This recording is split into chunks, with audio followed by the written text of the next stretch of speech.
Madame, Monsieur, bonsoir. Merci de suivre Télémétropole à l'heure de Métro News. Voici les principaux titres à la une de ce vendredi. La police nationale intensifie ses opérations de l'Artibonite. Plusieurs détonations liées à l'usage de drones kamikazes ont été entendues ce vendredi matin dans le fief du gang Kokorat-Saras, alors que les forces de l'ordre poursuivent une vaste offensive dans la région. Face à la crise sécuritaire qui secoue le pays, le pasteur Giulio Volsi estime qu'un dialogue sincère demeure indispensable pour parvenir à une solution durable, tout en plaidant pour une réparation concrète en faveur des victimes. Et puis l'Union des femmes à mobilité réduite d'Haïti tire la sonnette d'alarme face à l'augmentation du nombre de personnes vivant avec des déficiences, victimes de la violence des gangs dans plusieurs régions du pays. En plus d'être régulièrement victimes de la terreur des gangs, les personnes handicapées font face à la violation systématique de leurs droits, selon la structure.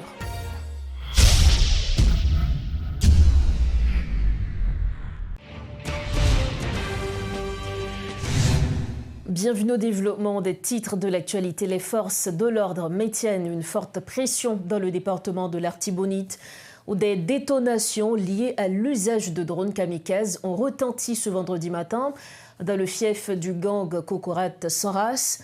Cette offensive fait partie d'une double opération menée par la police nationale d'Haïti, à la fois dans l'Artibonite et dans la plaine du Cul-de-Sac.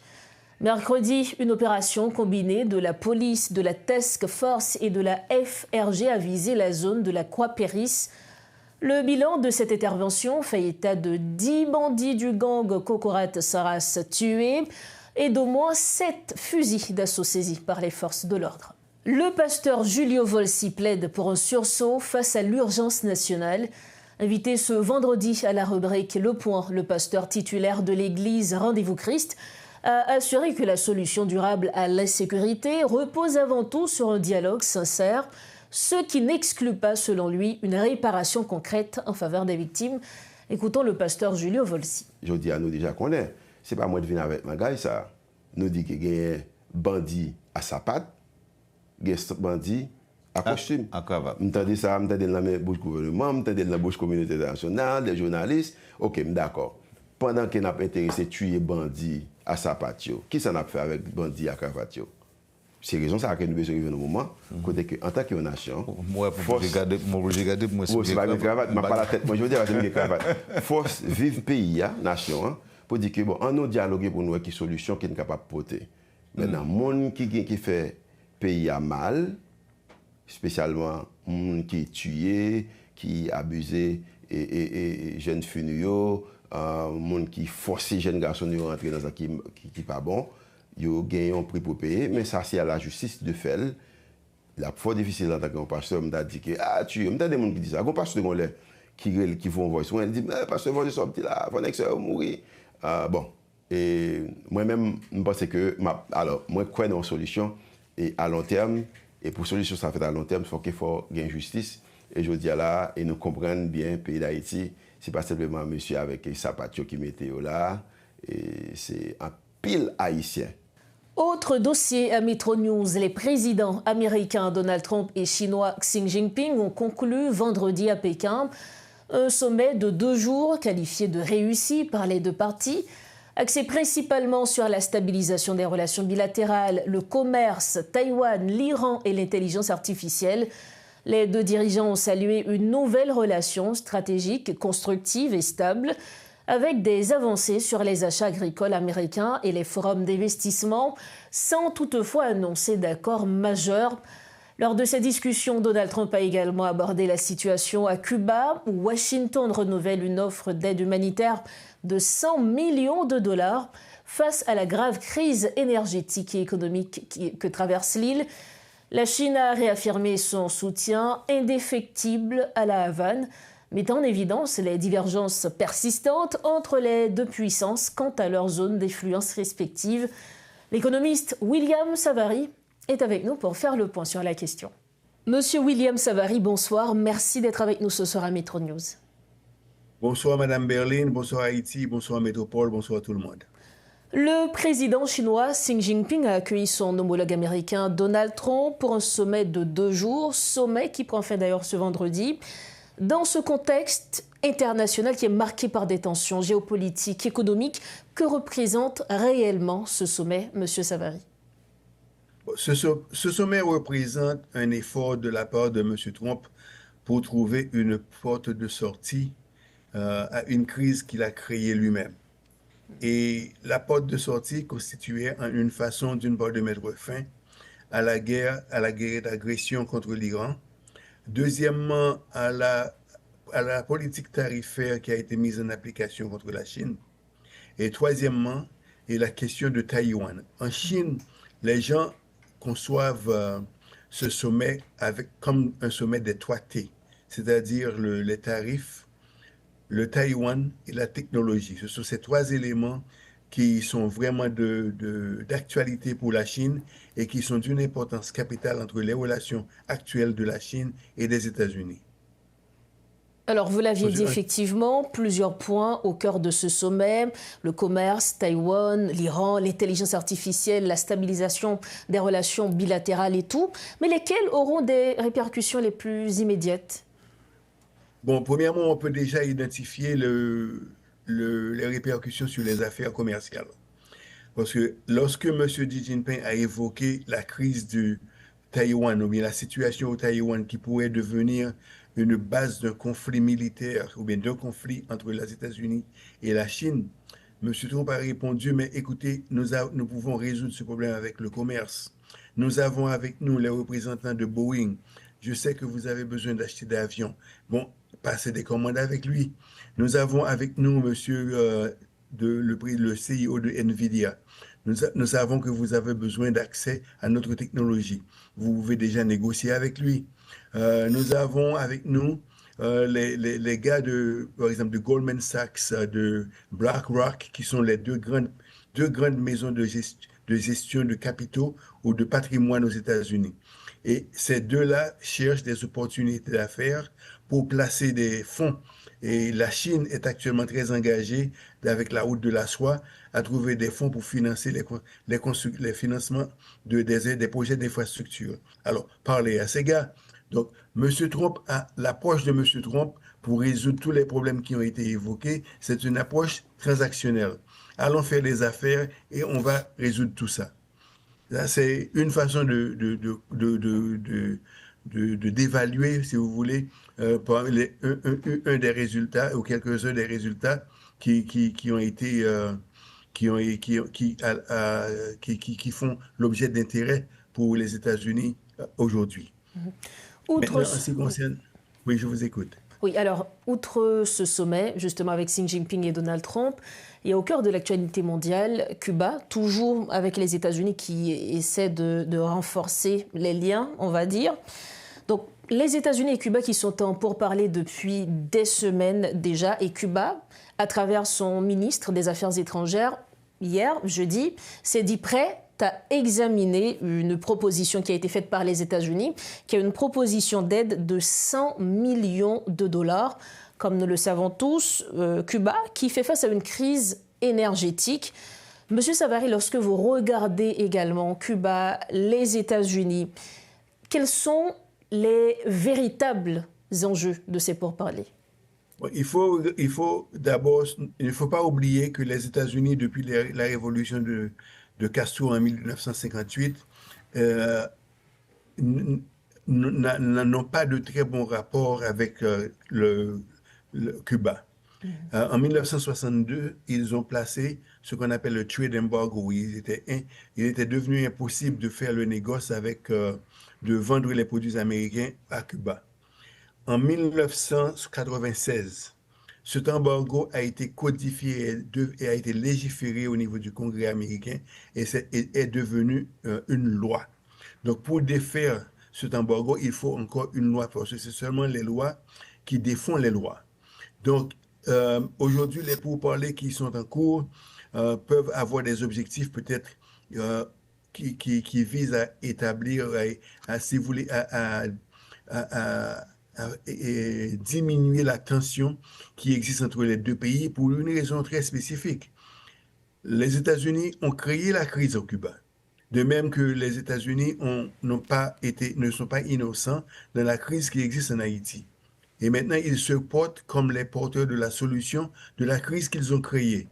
Now, il ne faut pas oublier que récemment, la Chine et la Russie ont tous les deux proposé, en fait, ont eu tous les deux livré des cargaisons de pétrole au Cuba pour alléger la situation, les besoins énergétiques à Cuba, qui n'a pas pu satisfaire ses besoins énergétiques depuis l'arrestation de Maduro du Venezuela, parce que la majeure partie du pétrole de Cuba venait du Venezuela. Maintenant, avec l'arrestation de Maduro, les États-Unis ont jugé le moment opportun de serrer les coups autour de Cuba pour porter Cuba à des concessions qui pourraient peut-être alléger l'embargo contre Cuba. Maintenant, parmi ces concessions, je dois vous signaler que après la Révolution, Cuba avait nationalisé la majeure partie des entreprises américaines qui étaient à Cuba. Et l'un des contentieux depuis 1959 a été la compensation des entreprises américaines qui ont été nationalisées. Donc, résoudre le problème de Cuba n'est pas un problème, ce ne sera pas une solution toute faite ni une solution facile, parce que les contentieux sont immenses. Maintenant, il y a la question de Guantanamo dont le bail a pris fin et que Cuba exige le retrait des troupes américaines de Guantanamo. Donc, ce qu'il faut retenir, que les paiements pour la location de Guantanamo au gouvernement cubain n'ont jamais été présentés à la banque. Donc, il y a beaucoup de contentieux qui seront sur la table, qui seront à négocier. Maintenant, les États-Unis, si vous constatez, depuis l'arrivée de M. Trump, leur façon de négocier, c'est d'abord d'appliquer la pression maximale. Et à partir de la pression maximale, ils souhaitent obtenir des concessions qui normalement seraient des concessions illégales lorsqu'il s'agit de la loi internationale. Donc, il faut attendre pour voir ce à quoi ça va résoudre, mais il faut dire aussi que le gars qui est actuellement à Cuba, qui est en train d'initier les conversations avec le gouverneur cubain n'est autre que un gars de la CIA, c'est M. Ratcliffe, je crois. Donc, il y a beaucoup d'éléments qui sont sur la table, beaucoup d'éléments qui sont en mouvance. Donc, il ne faut pas se presser trop pour dire qu'il y aura bientôt une solution. Bien sûr, nous savons que Cuba a beaucoup souffert pendant les 60 années d'embargo. Donc, il faut attendre avec patience et voir. Parce qu'il ne faut pas oublier que les Cubains ne sont pas des idiots. Justement. Donc, si l'on comprend bien, cette proposition de 100 millions, c'est au-delà de ce symbole de geste humanitaire, on pourrait dire qu'il s'agit plutôt d'une stratégie déguisée de pression politique. Il n'y a jamais de geste humanitaire des Américains, jamais. Les Américains ne font jamais rien si ce qu'ils doivent faire ne représente pas un intérêt immédiat pour le pays, pour les États-Unis. Jamais. Donc, il faut d'abord attendre pour voir qu'est-ce qu'ils demandent en échange pour les 100 millions. Monsieur William Savary, merci infiniment. Merci beaucoup de nous avoir éclairés. Merci, Madame Berlin. Merci encore. Voilà donc les éclairages de l'économiste William Savary. Il était l'invité de Metro News ce soir.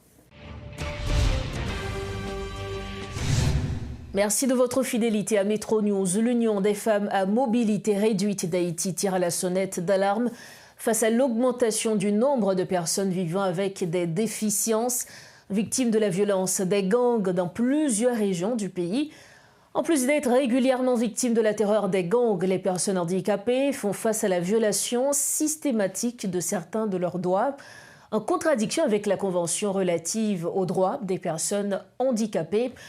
En ce sens, la structure a lancé ce vendredi un projet intitulé « Femmes handicapées, potomite en changement, inclusion socio-économique des femmes et jeunes femmes handicapées ». Suivez ce compte-rendu, Sidi Riti Fortuné et Claude Désir. Même son handicap visuel n'a pas préservé Angeline de la vague de violence qui frappe plusieurs départements. Incapable de percevoir la réalité en raison de sa déficience, elle a vécu des moments douloureux, aggravés par sa situation de vulnérabilité. Cette femme, qui a habité plusieurs quartiers aujourd'hui contrôlés par les gangs, parvenait déjà difficilement à joindre les deux bouts lorsqu'elle a dû fuir sous les balles. Deux coups, on monde qui vient lui dire mais nèg yo pi ba là, c'est pour déplacer, c'est pour courir.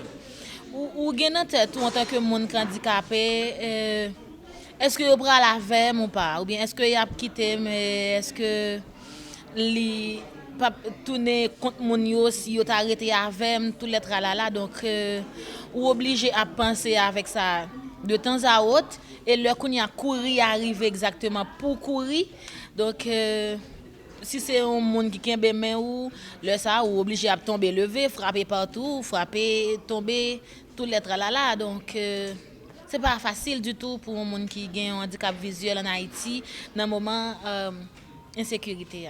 Il s'agit d'un cas parmi tant d'autres. De nombreuses personnes vivant avec un handicap ont été prises au piège des assauts répétés des bandits. Bien qu'il n'existe aucun chiffre exact sur le nombre de victimes, les responsables d'organisations de défense des droits des personnes à mobilité réduite ont au moins recensé des centaines de cas. Déplacées de leur maison ou ciblées en raison de leur déficience, ces personnes sont plus que jamais dans l'œil du cyclone. Soinette Désir sensibilise l'opinion publique à leur situation. Pour chiffre, nous allons dire que il y a 10, il y a 20, mais par contre, il y a plus qu'une centaine de femmes qui sont handicapées, qui sont victimes de questions ça là. Et c'est sûr que si vous faites micro dans ça là, vous avez besoin de quelques femmes handicapées qui courent par rapport avec question de violence gangamère. Rencontrée dans le cadre du lancement du projet Femmes handicapées pour Tomitan Changement, inclusion socio-économique des femmes et jeunes femmes handicapées, elle rappelle que cette initiative vise à accélérer le plaidoyer pour une meilleure prise en compte de ces personnes, souvent marginalisées. Louvni Pierre, présidente de l'Union des femmes à mobilité réduite d'Haïti, souhaite porter cette cause le plus loin possible. Finalité, c'est faciliter femmes, jeunes femmes handicapées, gagner une activité génératrice de revenus à travers des activités de formation que nous pouvons faire pour eux, qui gens sont capables d'utiliser des matériels artisanaux, etc. Et en même temps, pour nous faciliter près de 500 femmes pour gagner 4 identifications nationales, une façon pour être capable de participer dans la vie sociale dans le pays. Ce projet, lancé dans un contexte de débat autour de la question électorale, a offert l'occasion à ces organisations de dénoncer la violation de leurs droits. Elles ont également évoqué la nécessité d'une meilleure inclusion de cette catégorie dans le processus électoral. La responsable de l'axe participation politique réagit. C'est bien que pour nous essayer et agiter des bails vers les élections, mais j'en dis déjà, il faut que il y ait la paix dans le pays, il y ait sécurité et au moins il y ait une statistique fiable par rapport à la quantité de monde handicapé qui ont droit de voter comme majorité civile quand même. Cette initiative vise à renforcer les capacités des participantes afin de les sensibiliser à leurs droits et d'encourager leur participation à la vie publique et politique, conformément à la Convention relative aux droits des personnes handicapées. Une cinquantaine de diplômés ont reçu leur lettre de stage ce vendredi 15 mai dans le cadre du programme d'initiation des jeunes à l'emploi, piloté par le ministère de l'Économie et des Finances. À cette occasion, le ministre Serge Gabriel Collin a affirmé la détermination du gouvernement à réintégrer les jeunes sur le marché de l'emploi, une manière selon lui de réduire la violence et l'exclusion sociale. Issus de différentes universités du pays, ces jeunes professionnels seront accueillis dans plusieurs institutions privées, dont l'hôtel Oasis, des sociétés de consultation et des chambres de commerce, afin de renforcer leur expérience professionnelle. À l'occasion de la célébration de la Journée nationale des enseignants et en prélude au 17 mai, le ministère de l'Éducation nationale et de la formation professionnelle a organisé ce vendredi une cérémonie d'hommage en l'honneur des éducateurs, saluant la longévité de leur carrière ainsi que leur engagement dans la formation de la jeunesse haïtienne. L'activité s'est déroulée en présence du Premier ministre Alix Didier Fils-Aimé, du ministre de l'Éducation nationale, ainsi que d'autres acteurs œuvrant dans le domaine de l'éducation en Haïti. Le Conseil national des télécommunications a organisé ce vendredi une foire consacrée à la technologie. L'occasion pour le directeur général Huygens Prévilon d'annoncer que la signature électronique est désormais opérationnelle en Haïti. Simple ou avancée, la signature numérique, a précisé le directeur général, nécessite de nouvelles infrastructures pour son utilisation. Les institutions ou entreprises souhaitant l'adopter doivent disposer de matériel et d'équipements adaptés, ainsi que d'employés dûment formés. Organisée en collaboration avec la Chambre de commerce et d'industrie haïtiano-canadienne, cette activité du Conatel se poursuit sur 2 jours. Suivez ce reportage de Rodolphe Pierre-Louis et de Guy Trichoisy. La signature électronique, enfin une réalité selon le directeur général du Conseil national des télécommunications, qui se réjouit de cette avancée majeure. L'utilisation se fera à 3 niveaux, que ce soit dans la sphère publique ou privée, explique le DG de l'institution Huygens Prévilon. Donc effectivement, au niveau juridique, disposition est après un texte de loi publié. Donc nous l'encadrons, dès que le texte est publié, signature électronique de mise en Haïti.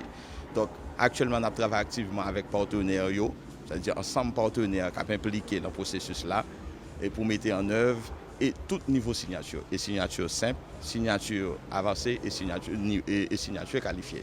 Donc, il y a un ensemble d'initiatives qu'on prend là, nous avons des communications à faire autour de ça, nous avons des actions pour mener tout, pour arriver effectivement mettre en œuvre et signature électronique le pays. À l'heure de la technologie, le Conatel entend emboîter le pas, souligne le DG. Bien entendu, ce nouveau système requiert de nouvelles infrastructures.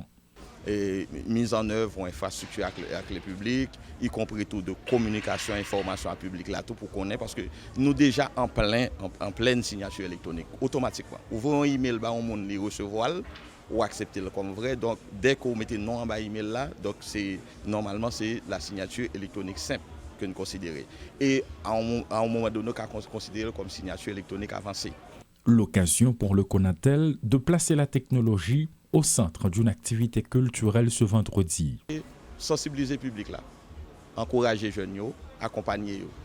Il y a un effort qu'on a fait, c'est sensibiliser les opérateurs pour là et au venir en masse.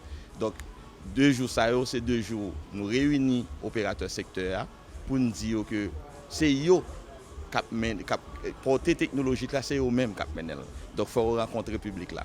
Jeudi, il y a un ensemble de conférences en rapport avec jeunes, responsabilité sociale d'entreprise. Demain, Conatel prend en charge journée un ensemble d'activités autour de la célébration de la journée mondiale des télécommunications. En collaboration avec le Chambre de commerce et d'industrie haïtiano-canadienne, cette initiative se déroulera durant 2 jours, explique le président Gérard Laborde. Effectivement, pouvoir démontrer qu'il y a des jeunes qui ont des projets et qu'il est important que les gens puissent voir et je dirais encourager ces jeunes. Maintenant, à l'époque, on a fait donc les résultats du concours au mois de mars et il s'est trouvé que nous n'avions pas suffisamment de temps pour préparer cette foire. Et lorsque j'ai parlé donc justement avec le Conatel, nous nous sommes mis d'accord pour justement, alors c'était plus une histoire de timing, et comme il y a la journée des télécommunications qui tombe donc le 17 mai, eh bien, nous nous sommes mis d'accord pour faire justement une foire autour de l'innovation de la technologie. Le Conatel veut intégrer la technologie dans les échanges commerciaux en Haïti. Dans l'actualité internationale, le directeur de la CIA s'est rendu jeudi à La Havane pour une réunion exceptionnelle avec de hauts responsables cubains, ont indiqué les autorités de l'île, alors que Cuba, soumis à un blocus pétrolier de Washington, fait face à une très grave crise énergétique. Entre Washington et La Havane, le dialogue semble reprendre sous pression, mais pas avec des diplomates. Les États-Unis ont envoyé le directeur de la CIA à Cuba jeudi pour rencontrer son homologue des renseignements et d'autres responsables cubains. Donald Trump accuse Cuba d'être une menace pour les États-Unis et un soutien du terrorisme, ce que dément officiellement le gouvernement cubain. Depuis janvier, le président américain impose un blocus énergétique strict à l'île pour tenter de faire chuter le pouvoir en place. Selon une source interne à la CIA, son directeur devait faire passer un message de Donald Trump. Les États-Unis sont prêts à s'engager sur l'économie ou la sécurité en échange de changements profonds à Cuba. C'est une économie en ruine qui ne fonctionne plus et il est impossible de la changer. Nous allons leur donner une chance, mais je ne pense pas que cela aboutira. Je ne pense pas que nous parviendrons à changer le cours des choses à Cuba tant que ces personnes seront aux commandes de ce régime. Avec des coupures d'électricité qui durent parfois plus d'une journée entière, la colère et l'exaspération montent à Cuba. Autrefois rares, des manifestations apparaissent à La Havane. Cela fait 40 heures que nous sommes sans électricité. Je vis dans un quartier où il y a beaucoup de personnes âgées, dont beaucoup sont alitées, beaucoup d'enfants, et la nourriture se gâte dans les réfrigérateurs. À cause du blocus américain, le gouvernement affirme que l'île est à sec. Nous n'avons absolument aucun fuel, aucun diesel. La seule chose que nous avons, c'est le gaz dans nos puits. Plusieurs médias américains, dont le New York Times, rapportent une intensification visible de l'espionnage aérien au-dessus de Cuba ces dernières semaines. Dans le même temps, le département de la justice américain vient d'annoncer vouloir inculper l'ancien président cubain Raúl Castro. Selon CBS, il lui est reproché d'avoir fait abattre 2 avions américains liés à une organisation anticastriste en 1996 alors qu'il survolait Cuba. Accord fantastique, coup de pression de Xi Jinping sur Taïwan, clap de fin pour la visite de Donald Trump. Les deux dirigeants se sont rencontrés vendredi en clôture du sommet de Pékin. Le président américain estime avoir réglé de nombreux problèmes. Xi Jinping a de son côté salué une visite marquante. Le président américain Donald Trump a quitté Pékin ce vendredi à l'issue de pourparlers cruciaux avec son homologue chinois Xi Jinping qui ont conclu cette visite diplomatique de 2 jours. Les deux dirigeants ont affirmé que des progrès avaient été réalisés dans la stabilisation des relations entre les deux pays, mais des divergences importantes persistent, notamment concernant Taïwan.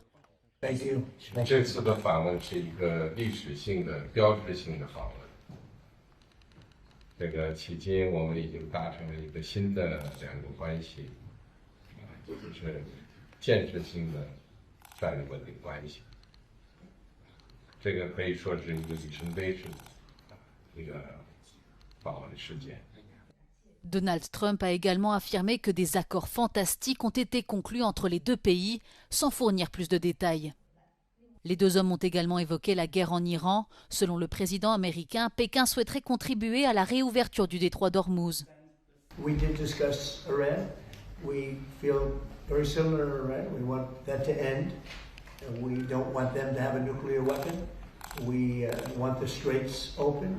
Très peu d'informations ont été fournies sur les accords commerciaux conclus lors du sommet, bien que Donald Trump ait déclaré dans une interview accordée aux médias américains que la Chine avait accepté d'acheter 200 avions Boeing. Le président chinois a également prévenu son homologue américain qu'une mauvaise gestion de ce qu'il a qualifié de faux pas concernant Taïwan pourrait conduire à un conflit entre les deux pays. Et puis le bilan de l'attaque russe de grande envergure qui a frappé l'Ukraine monte à 24 morts. Le barrage de drones et de missiles, qui visait principalement Kiev, a constitué l'une des plus importantes attaques de la Russie au cours des 4 dernières années. De nombreux dirigeants européens ont exprimé leur soutien à l'Ukraine.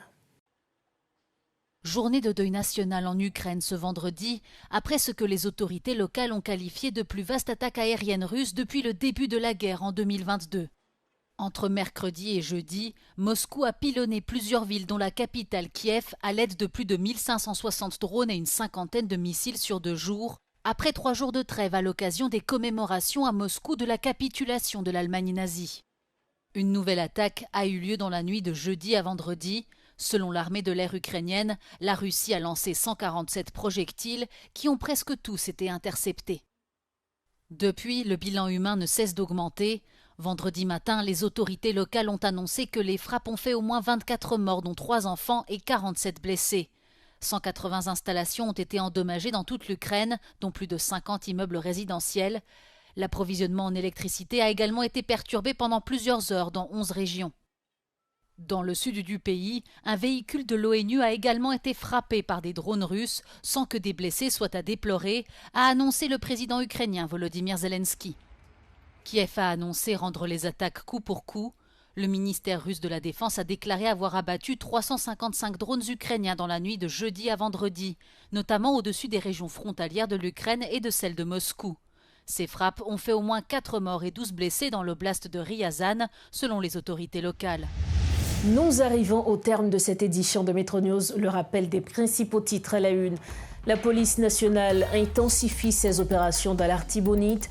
Plusieurs détonations liées à l'usage de drones kamikazes ont été entendues ce vendredi matin dans le fief du gang Cocoratzaras, alors que les forces de l'ordre poursuivent une vaste offensive dans la région.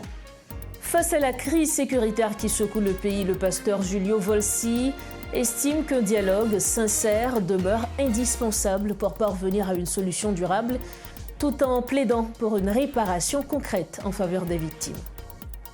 Et puis l'Union des femmes à mobilité réduite d'Haïti tire la sonnette d'alarme face à l'augmentation du nombre de personnes vivant avec des déficiences, victimes de la violence des gangs dans plusieurs régions du pays. En plus d'être régulièrement victimes de la terreur des gangs, les personnes handicapées font face à la violation systématique de certains de leurs droits selon la structure. Voilà ce qui referme cette édition de Metro News. Merci de l'avoir suivi. On ne saurait clore ce journal sans rendre un hommage solennel à 2 dates importantes de notre histoire. Nous parlons de ce 17 mai qui marquera la fête des enseignants et également le 18 mai qui est la fête du drapeau et de l'université. Que ces célébrations ravivent en nous le sens du patriotisme, de la transmission du savoir et aussi de l'unité nationale. Bonne fête du drapeau et de l'université et également bonne fête à tous les enseignants et enseignantes.